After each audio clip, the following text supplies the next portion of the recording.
зөвхөн бизнесийг ойрын хугацаанд харж өнөө маргаашийн ашиг дээр тулгуурлаж хийгээд байх юм бол бизнес маань мэдээж ямар нэгэн хүндрэлтэй тулгарх нь ойлгомжтой.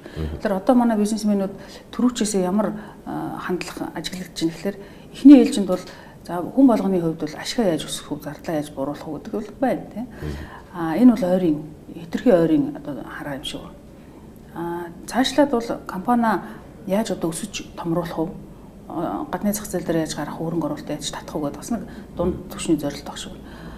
Цаашлаад компаниг яаж одоо урт хугацаанд тогтвортой авч үлдэх вэ гэдэг асуудал дээр бол одоо засаглалаа өнөөдрөөс ингээд сайжруулж явах шаардлага бий болчиход байна.